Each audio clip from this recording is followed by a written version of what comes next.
Subscribe करें और bell दबाएं ताकि कोई खबर रह न जाए।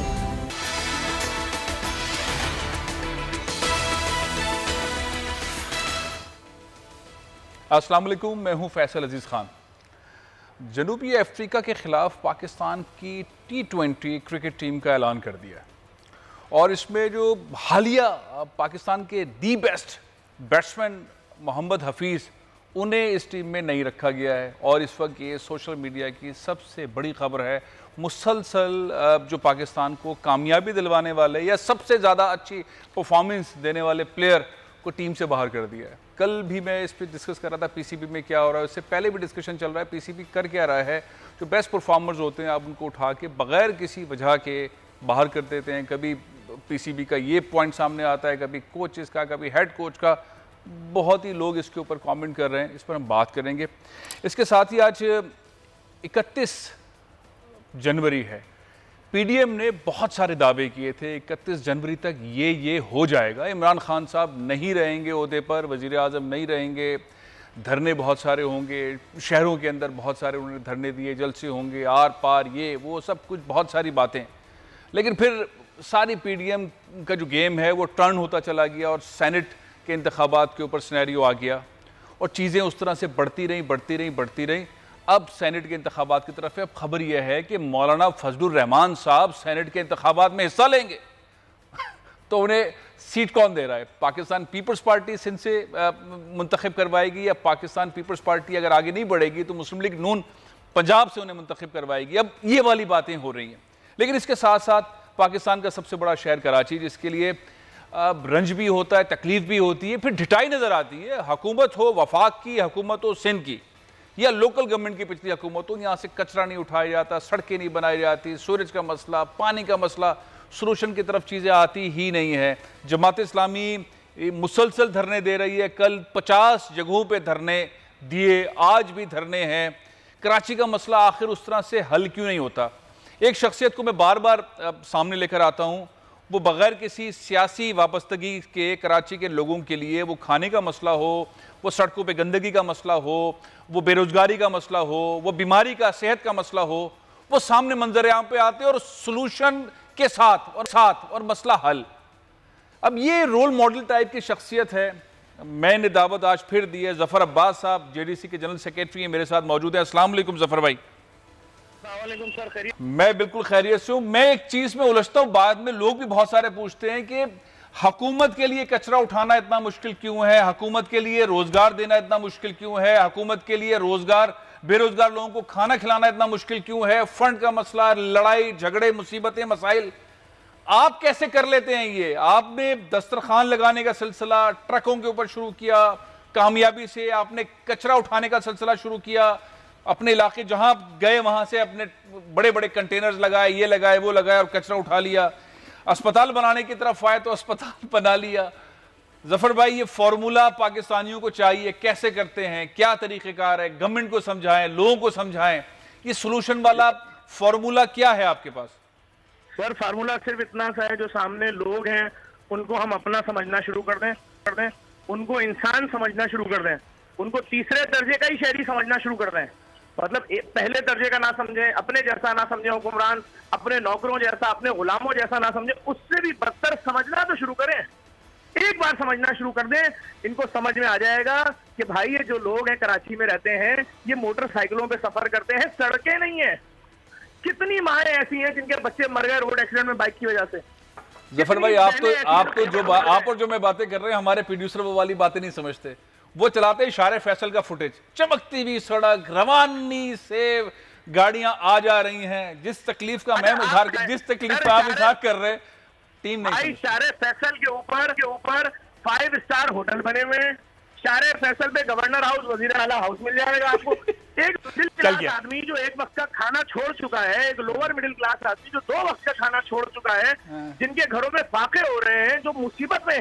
देखें, इस शहर के साथ जुल्म, सबसे बड़ा जुल्म यह है कि आप जिस शोबे की बात करेंगे ना, वो माफियाज के हाथ में। आप मुझे नाम ले दें, आप जिस चीज, मतलब आप इससे अंदाजा लगाए, सड़क आज बनी टूट गई, कोई पूछने वाला ही नहीं है। आप केपीटी के ब्रिज पे चले जाएं, गड्ढे देख लें। आप सोराब गोड से जैसे अलास्किस की तरफ जाएंगे, बीच में इतना बड़ा गड्ढा है जिसकी कोई इंतहा नहीं, उसमें लोगों ने नारियल के पेड़ डालती है नाला के। कोई पूछने वाला नहीं है कि ये रोड जो यहाँ से लेकर लाहौर, पेशावर, मुल्तान, पूरा पाकिस्तान जाएगी, उस रोड के बीच में इतना बड़ा गड्ढा कि कोई बाइक अंदर जाए तो नीचे निकल जाए। तो बात यह है कि जब आपको इंटरेस्ट ही नहीं है, कंट्रोल में आपके ना दूध माफिया है, ना गोश्त माफिया है, ना सड़कें, ना ट्रांसपोर्ट माफिया, कुछ भी कंट्रोल में नहीं है। जिन प्राइवेट इदारों को आपने सर्विसेज देने के लिए रखा हुआ है कि वो हमें सर्विस देंगे, वो लोगों के घरों पे इतने बड़े बड़े लोगों की कमर टूट गई, लोग मायूस हो चुके हैं, लोग हर दरवाजा खटखटा चुके हैं, लोग सबके पास जा चुके हैं, उन्होंने देख लिया हमारी कोई सुनवाई नहीं है। जफर भाई एक मामला तो आपको मानना पड़ेगा, सारी सियासी जमातों ने शायद आपकी बात मान ली है, वो स्पेस पर आ गए हैं, अल्लाह करे कि वो अमली तौर पर कुछ करना शुरू कर दें। हमने देखा Pakistan peoples party, PTI, PSP, Jamaat Islami, Muttahida Qaumi movement सब ये कह रहे हैं कि कराची की आबादी कम गिनी गई है, कराची के लोगों को पूरा गिना जाए। आप बार बार ये बात कहते थे। एक चीज मुझे बताइए जफर भाई, एक चीज बताइए, एक चीज बताइए, आपके नजदीक जो कि आप ग्राउंड पे काम करते हैं, आपकी टीमें काम करती हैं, आप कचरा उठाते हैं, आप खाना देते हैं, आप लोगों की तकलीफ पे पहुंच जाते हैं, आप हेल्थ के मामला को देखते हैं, आपके नजदीक कराची की आबादी कितनी है, कितने लोग हैं कराची में? सर कराची की आबादी 4.5 करोड़ से ज्यादा है। कराची के अंदर पख्तून लाखों में है, कराची के अंदर महाजिर लाखों में है, कराची के अंदर पंजाबी लाखों में है, कराची के अंदर सिंधी लाखों में है, कराची के अंदर पाकिस्तान की हमले वाले लोग लाखों शायद करोड़ों में। मैं ये चैलेंज कर सकता हूं सर, आप आए गिनती शुरू करें, देखें तो कराची का रकबा, कराची छोटा नहीं है सर। 4.5 करोड़ कह रहे हैं आप, 4.5, ये तो चीफ जस्टिस तो 3.5 कह रहे थे, जस्टिस गुलजार अहमद तो 3.5 करोड़ कहते हैं। सर अभी तो मैंने आपसे पाकिस्तानियों की बात की है, यहाँ अफगानी गिनने हैं आपको? आ जाए मेरे साथ सोराब कोर्ट पे खड़े हो, अफगान बस्ती के घर गिनना शुरू करते हैं, मैं और आप थक जाएंगे। अच्छा बंगाली गिनना शुरू करते हैं, आइए मेरे साथ लियारी में बंगाली पाड़े चलते हैं। आपको कौन सी कौम, बर्मी गिनने, आपको नाइजीरियन गिनने? सर कौन सी कौम नहीं है? इतनी बड़ी आबादी है कराची की, इतनी बड़ी आबादी है, हर मरदमशुमारी में आप 1 करोड़ लोग कम कर देते हो। मसला सिर्फ इतना सा है, कराची वालों से आपको नफरत है ना, ठीक है, समझ चुके हैं कराची वाले। बात ही नहीं जफर भाई, ये वाला चीज जो है वो मेरा ख्याल है कि गुस्से का इजहार हो सकता है। कराची वालों से किसी को नफरत नहीं है। हम देख रहे हैं वफाकी हुकूमत भी काम कर रही है, इदारे भी काम कर रहे हैं, सब लोग इस वक्त तैयार हैं। नफरत का इजहार नहीं कह सकते, सियासत का इजहार जरूर कह सकते हैं कि उन्हें वोट नहीं मिलता इसलिए। देखिए वोट अगर नहीं मिल रहा, पाकिस्तान का सबसे बड़ा शहर है कि नहीं है ये बताएं? है। पहले पाकिस्तान का दारुल हुकूमत था कि नहीं है? सर आप कराची की जिस सड़क पे चलना चाहते हैं, मेरी उंगली पकड़े मुझे लेके चल दे, दिखा दे, सड़क का वजूद है। आप मेरे साथ चलिए, तिनहट्टी पे भी चलते हैं, यहाँ से तिनहट्टी देखें लाइन डल रही है पिछले 25 दिन से, अब तक खुदा पड़ा हुआ है शहर, रास्ता ही नहीं है, गलियों के अंदर से आप जाइए अगर आपको एम ए जना रोड जाना है। सर कोई हाल नहीं है, कोई भी हाल नहीं है सर। आप किस शोबे की बात करेंगे? शोबे में आपको एडमिशन मिलता है कॉलेजों में? कराची का लड़का पैदा होने वाला, चाहे उसकी कोई भी जबान हो, सरकारी नौकरी मिलती है उसको? सर क्या जुल्म है? कोई सोचेगा इस कराची के लिए? कराची में इतनी बेरोजगारी, आए दिन लड़का जॉब जिसको नहीं मिल रही, नौकरी नहीं मिल रही, मोबाइल स्नैचिंग कर रहा है, उसके बाद लोग पकड़ के उसको जान से मार देते हैं। सर मुश्किल है, लोग यहाँ के जलील हो रहे हैं, कोई पता नहीं क्यों नहीं सोच रहा कराची के लिए। अच्छा, हम अगर 4 या 5 बड़े मसाइल कराची के हल के लिए, जैसे कि आपने मुख्तलिफ मसाइल को हल करने के लिए मेहनत की अपनी टीम के साथ और उसका हल दिया, ऐसे बहुत सारे दोस्त अहबाब हैं जो यही दर्द रखते हैं जो आप बात कह रहे हैं। हम वफाकी हुकूमत को या सिंध हुकूमत को या उनकी जो कमेटी है, जो एफर्ट हैं, जो उनके फंड्स हैं, उसको देखेंगे वो स्लो काम कर रहे हैं, उस तरह डिलीवर नहीं कर रहे। कौन से ऐसे काम आप समझते हैं जफर अब्बास साहब कि ये फौरन हल होने के हैं? 1, 2, 3, 4। सबसे पहले सर ट्रांसपोर्ट का मसला हल होना चाहिए। पेट्रोल गैस का रेट जितनी दफा कम हुआ, इन्होंने पैसे कम नहीं किए, जब जब बढ़ा ये बढ़ाते चले गए। दूसरा सबसे बड़ा मसला है पानी का। कराची के लोग गटर का पानी पीते हैं, आप नल से पानी निकालिए गिलास के अंदर और सिर्फ 1 दिन बाद उस पानी को सूंघिए, उसके अंदर पेशाब की बदबू ना आए तो आप बोलिएगा। तीसरा बड़ा मसला है यहाँ पर ये जो राशन और जितनी दीगर तमाम चीजें इसमें, अजनास आ जाए, गोश्त आ जाए, दूध आ जाए, किसी के कंट्रोल में इसके रेट नहीं है, किसी के भी कंट्रोल में नहीं है। चौथा बड़ा मसला है जो हमारी यूटिलिटीज हैं, सुनी चाहिए थी ना, मैं तो नाम नहीं ले सकता उस इदारे का, मुझे पाबंदी है अदालत की तरफ से। सर अपनी मनमानी लगाई हुई है, मुंह मांगा बिल दे रहे हैं लोग, उनकी जो कुछ वो लिख के दे देते हैं लोगों को भरना है। अच्छा, के की तरफ से अभी भी आप पर पाबंदी है? सर अभी तो 1.5 साल होने वाला है। नहीं, आप केई पे किस मसले पे बात नहीं कर सकते? केई के तो हर मसले, मतलब केई का नाम नहीं ले सकते आप, खाली कराची इलेक्ट्रिक का नाम नहीं ले सकते। उन्होंने पाबंदी लगाई हुई कोर्ट के थ्रू अभी तक।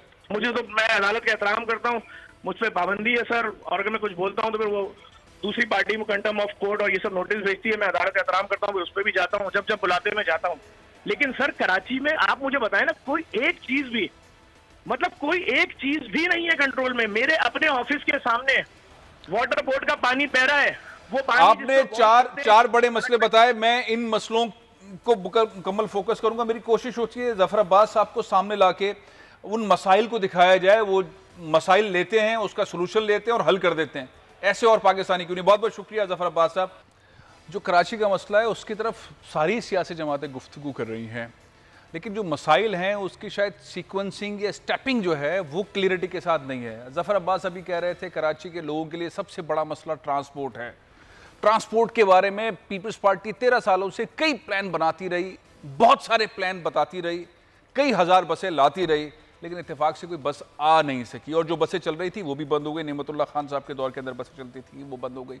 पानी का मसला है, सड़कें ठीक नहीं हैं, कचरा नहीं उठ रहा, रोज़गार का मसला है, कॉलेज के अंदर एडमिशन नहीं हो रहे, नौकरियां नहीं मिल रही, करप्शन बहुत सारी है, बहुत सारी चीज़ें ऐसी हैं जिन सारे मसलों को एड्रेस करने वाली एक मुस्तनद तौर पर एक कैंपेन जो चला रही है वो जमात इस्लामी बहुत एक भरपूर कैंपेन चला रही है। हाफिज़ नईमुर रहमान साहब जो अमीर जमात इस्लामी कराची है वो मेरे साथ मौजूद हैं। हाफिज साहब, ये हम जब मसाइल को देख रहे होते हैं, अंबार आता है, भी जफर अब्बास साहब बता रहे थे, आप मुस्तकिल एक पूरी कैंपेन चला रहे हैं। हम सुन सुन के थक गए हैं। सॉल्यूशन नहीं आता, हल नजर नहीं आते। इजलास होते हैं, एक इजलास मिनिस्टरों की, चीफ मिनिस्टरों की लड़ाई होती है, फाइलें पटक कर चले जाते हैं, मसला हल नहीं होता। हम किस सिम जा रहे हैं हाफिज साहब? ये बहुत ही इंपॉर्टेंट बात है ना। देखें, इख्तियार तो उन्हीं लोगों के पास है कि जो प्रेस कॉन्फ्रेंसें कर रहे हैं। मतलब मैं हैरान हूँ कि असद उमर साहब कराची के हुकूक के लिए बात कर रहे होते हैं, जो कि उस कमेटी को हेड कर रहे होते हैं, जो कराची ट्रांसफॉर्मेशन कमेटी है। जो उनके जिम्मे काम है वो तो पूरे नहीं कर रहे। ग्रीन लाइन तो उन्होंने 2.5 साल में 10% काम भी आगे नहीं बढ़ाया, बातें बड़ी बड़ी करते हैं। इसी तरह आप आ जाइए, पीपल्स पार्टी है, पीपल्स पार्टी ने तो कराची का जो बेड़ा गर्क किया हुआ है वो आप सबके सामने है। ये इसमें कोई शक नहीं कि जिस मसले की तरफ आप देखेंगे वो बड़ा मसला लगेगा। ट्रांसपोर्टेशन एक बहुत बड़ा मसला है। कराची वो दुनिया का शहर है, मजलूम शहर, जिसमें कोई सरकारी ट्रांसपोर्ट नहीं चलती। भाई न्यूयॉर्क में जो सबवे हैं, लंदन में जो सबवे हैं, दुनिया में जो है वो सिडनी में जो और मेलबर्न में जो सबवे हैं, या उनका जो सिस्टम है उसमें गवर्नमेंट्स के रोल होते हैं।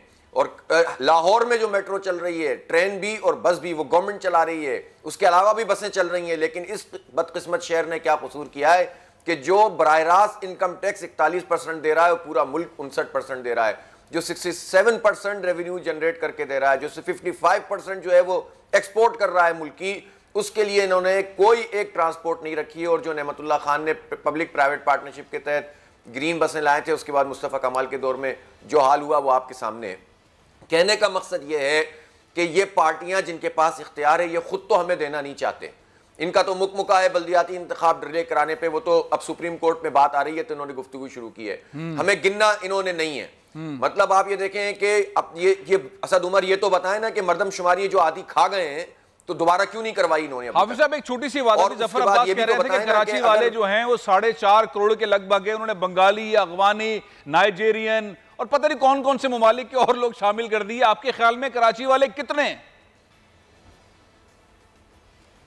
नहीं, देखें, जाहिर है कहने को तो मैं भी 5 करोड़ कह दूं, लेकिन जाहिर सी बात है कि इस वक्त जो कराची की आबादी है, जो किताबें हैं ना, जो मेहताब करीम साहब की रिपोर्ट है, जो डॉक्टर आरिफ हसन की रिपोर्ट है, जो यूएनओ की रिपोर्ट्स हैं, जो इंडिपेंडेंट सर्वेज हैं, उसमें किसी भी सूरत में 3 करोड़ से कम नहीं है। किसी भी सूरत में आप उसको 3.5 कह लें। और मर्दमशुमारी का उसूल यह है कि इसमें बंगाली भी गिना जाएगा, जो है वो बर्मी भी गिना जाएगा और अफगानी भी गिना जाएगा। गिना तो सब जाएंगे, जिस तरह मुल्क के दीगर हिस्सों में गिने जाएंगे, यहां भी गिने जाएंगे। तो आप उन्हें एक क्लिक से जो मुल्क के दूसरे हिस्से के लोग हैं उनको वहां पर मुंतकिल नहीं कर सकते। जो 40 साल 50 साल से यहां रह रहा है वो यही गिना जाएगा। तो ये बताएं ना पीटीआई और पीपल्स पार्टी के इस पर वो क्या कर रहे हैं। पीपल्स पार्टी भी सिर्फ आबादी का मसला उस वक्त उठाती है जब उसे बल्दियाती इंतखाब डिले करना होता है। वरना हमें मालूम है कि अगर सिंध की आबादी को ठीक करने की बात हुई तो कराची की आबादी ठीक होगी और कराची की गिनती बढ़ती जाएगी, वडेरों की गिनती सिंध असम्बली में कम होती जाएगी। अच्छा, ये उन्हें पता है पीपल्स पार्टी को, इसलिए इनका एक इत्तेहाद है, इनका एक इत्तेहाद है। कराची की गिनती बढ़ेगी, वडेरों की गिनती कम होगी, तो इसके नतीजे में जाहिर है ये समझते हैं कि हमारे लिए तो मसला बन जाएगा। मतलब ये हल ही नहीं होना, पार्टियां कराची को मतलब ये हल ही नहीं होना, ये चलता रहेगा चलता रहेगा चलता रहेगा और इससे टाल मटोल होती नहीं, हल होने का तरीका है। अच्छा फैसल भाई, हल होने का तरीका है जो तरीका जमात इस्लामी ने इख्तियार किया। अभी तो हमने कल 50 धरने दिए और ये खुद एक अजीब बात है कि वो शहर की जिसमें रोज ट्रैफिक जाम होता है, हमारे 50 धरने भी चलते रहे और ट्रैफिक भी चलता रहा, लेकिन ये हर धरना इस तरह का नहीं होगा और ये प्रेशर हम बढ़ाएंगे। 28 फरवरी को हम कायदाबाद से गवर्नर हाउस तक रैली हमने अनाउंस कर दी है। अब इनके ऊपर प्रेशर बढ़ाएंगे, जो फैसला साज लोग हैं, इन कब तक भागेंगे? ये इनको अवामी दबाव से इंशाल्लाह मजबूर करेंगे, अवामी दबाव से। अब यही रास्ता है, क्योंकि ये जमहूरियत पे तो ये यकीन ही नहीं रखते, ना नून लीग, ना पीपल्स पार्टी, ना पीटीआई, ये तो एक डिक्टेटर रूल की तरह से चलाते हैं। क्यों हमारी आबादी खाली, इसका जवाब तो इमरान खान को देना पड़ेगा। क्यों कोटा सिस्टम गैर मुय्यना मुद्दत के लिए पीटीआई और एमक्यूएम की वफाकी काबीना ने बढ़ाया, इसका जवाब इमरान खान और एमक्यूएम को देना पड़ेगा। क्यों हमें मुलाजिमतें नहीं दी जा रही, इसका जवाब पीपल्स पार्टी को देना पड़ेगा। सिंध सेक्रेटेरिएट के दरवाजे और तमाम केएमसी के दरवाजे क्यों हमारे कराची के नौजवानों के लिए बंद कर दिए गए हैं, ये पीपल्स पार्टी कहती है कि कराची बड़े सिंध का सवाल है, बहुत बड़े कहती है कि सिंध धरती माँ है। बहुत शुक्रिया हाफिज नईम रहमान साहब। वक्त की मैं इस मौजू को कनेक्ट नहीं कर पा रहा हूँ, ब्रेक ले रहा हूँ। ब्रेक के बाद हम हाजिर होंगे। मौलाना फजलुर रहमान क्या सेनेट के इंतखाबात में हिस्सा ले रहे हैं, इस सवाल के साथ।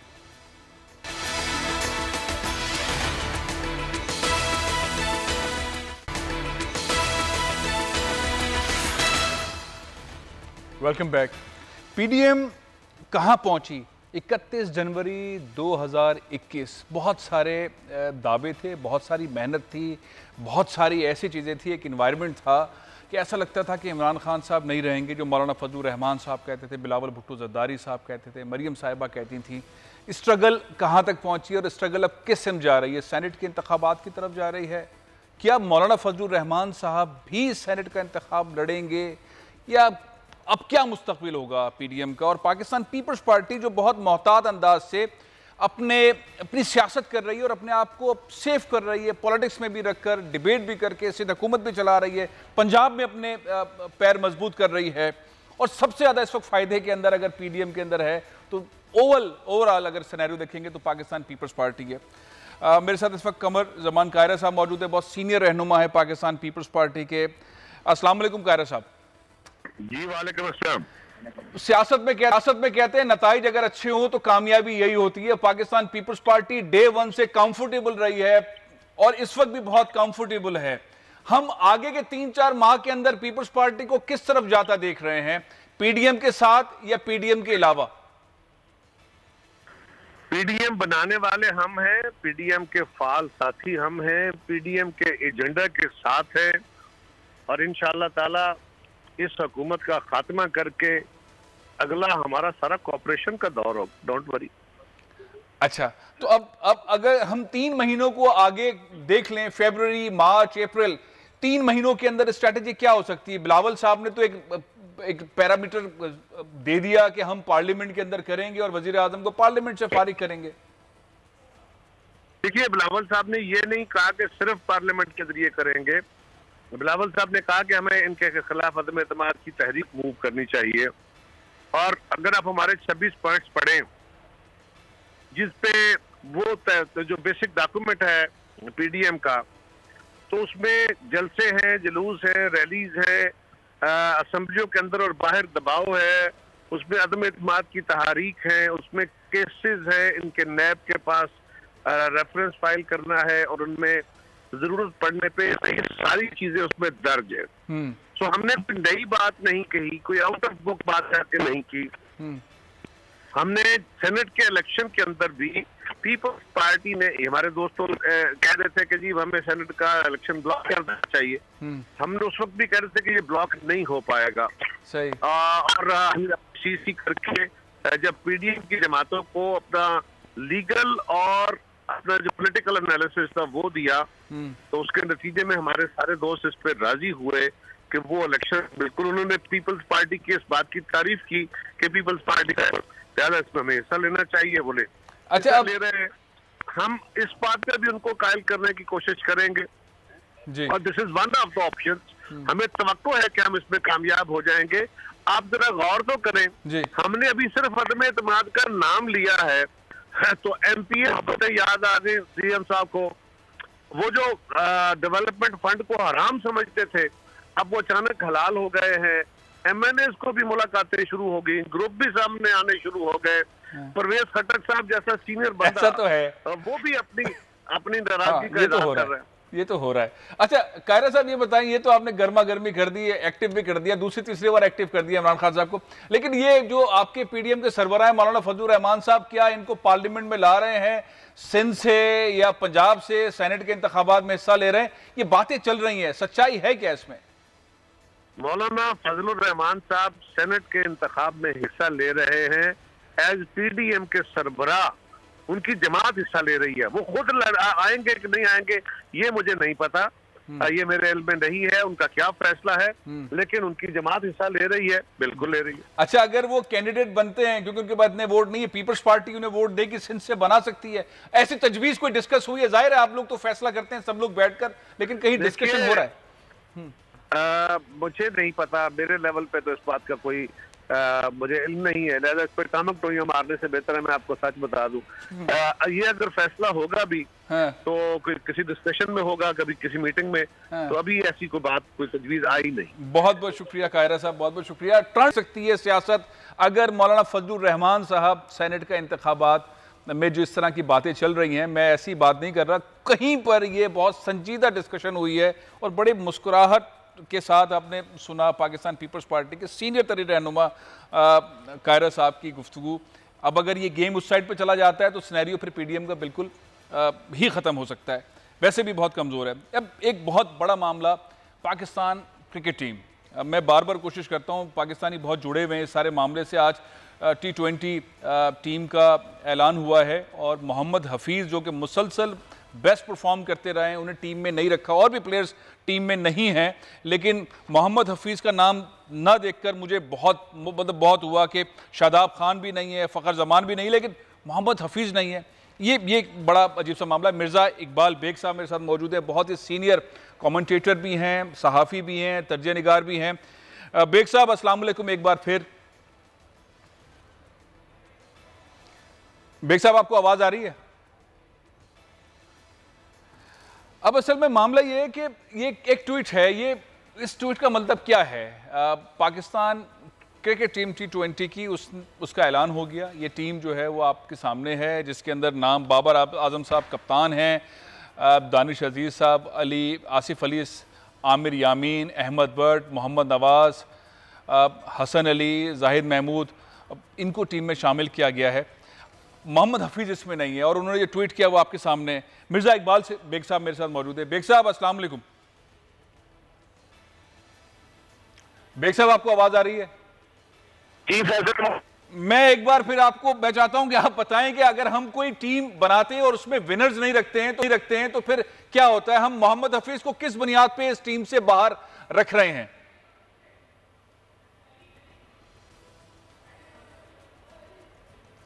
मिर्ज़ा इकबाल बेग साहब किसी ऐसी जगह पे, यहाँ से आवाज़ उनकी प्रॉपर नहीं आ रही है। मैं कोशिश करता हूँ दोबारा आवाज़ आए। टाइम बहुत कम है, वक्त बहुत कम है, प्रोग्राम आखिरी मरहल में है। पाकिस्तान कुछ ऐसे फैसले हो जाते हैं जिस पे लोग हैरान होते हैं, और जो इस वक्त ट्वीट किया है मोहम्मद हफीज़ ने, वो भी मतलब जाहिर है कि वो क्या मैं उसको पढ़ूँ और या क्या कहूँ, उन्होंने अपने ख्यालात का इजहार कर दिया। लेकिन पिछले रिसेंट जो मैचेस हैं उसमें हफीज़ की परफॉर्मेंस, जिस तरह से वो खेलते रहे हैं और पाकिस्तान को जितवाते रहे, मेन रोल प्ले करते रहे। मिर्ज़ा इकबाल बेग साहब आपको मेरी आवाज़ आ रही है?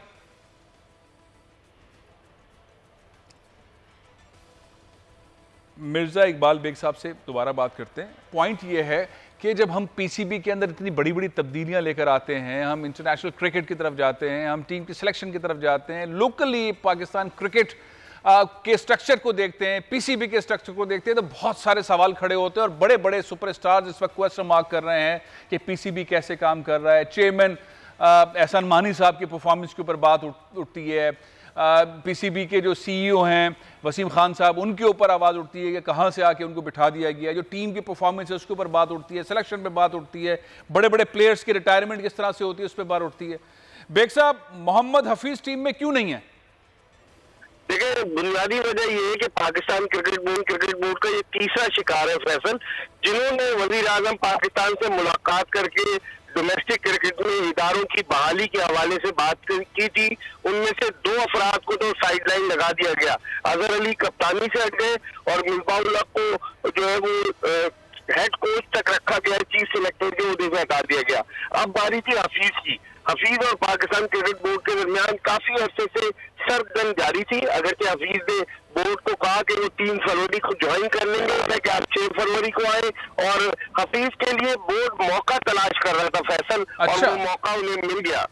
अच्छा, ये बोर्ड जो है वो खिलाड़ियों को शिकार करने में लगा हुआ है, जैसे आपने बताया, और ये बातें आप ठीक कह रहे हैं। जो वजीर आजम से मिलता है उसकी कुर्बानी, ये वजीर आजम जो है वो क्रिकेट की वजह से वजीर आजम है, वो किसी और काबिलियत की बुनियाद पे तो नहीं है। दुनिया सारी कहती है वर्ल्ड कप जीता क्रिकेट की वजह से, अस्पताल बनाया तो वजीर आजम है।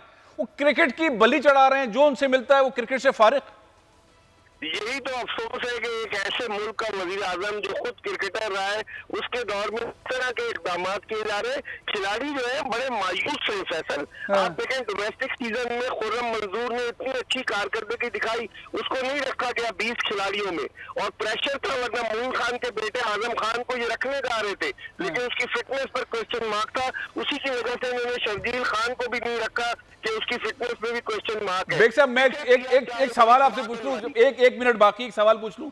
ये चीफ सेलेक्टर पाकिस्तान के किस कैलिबर के प्लेयर रहे हैं जो इस वक्त पाकिस्तान के चीफ सेलेक्टर हैं, जिनकी तस्वीर दिखा रहे हैं अभी, मोहम्मद वसीम? इनका स्टेटस क्रिकेट के अंदर क्या रहा है? इनको चीफ सेलेक्टर होना चाहिए? ये स्टार प्लेयर हैं, विनिंग प्लेयर रहे हैं, पाकिस्तान के लिए क्या कंट्रीब्यूशन है ये चीफ सेलेक्टर है? फैसल, ये पाकिस्तान की आने से 18 टेस्ट और 25 वनडे, इनका क्राइटेरिया यह है कि इनकी पीआर बहुत अच्छी है, और इनको जो लगाया गया है पसे पर्दा वसीम अकरम भी है, और 1-2 और लोग हैं, ये सिर्फ अपनी पब्लिक रिलेशन की वजह से चीफ सेलेक्टर बने। बहुत बहुत शुक्रिया बेग साहब। हो के अंदर पीआर की बुनियाद के ऊपर चीफ सेलेक्टर, हमें तो ऐसे बॉलर्स और ऐसे बैट्समैन की जरूरत होती थी जो पाकिस्तान की टीम में खेलें तो बस यानी कि विनिंग कॉम्बिनेशन होता था। इस वक्त तो पता ही नहीं है कौन कौन लोग खेल रहे हैं। मेन प्लेयर्स को उठा के बाहर रख दिया है, पता नहीं कौन चीफ सेलेक्टर बन गए, कौन पीसीबी का चेयरमैन है, कौन सीईओ है, क्या हो रहा है। इमरान खान साहब जरा नजर डालें, आपसे जो मुलाकात करता है वो क्रिकेट से बाहर हो जाता है। प्रोग्राम ये खत्म कर रहा हूं, इंशाल्लाह अगले हफ्ते फिर मुलाकात होगी। इजाजत दीजिए। पाकिस्तान जिंदाबाद।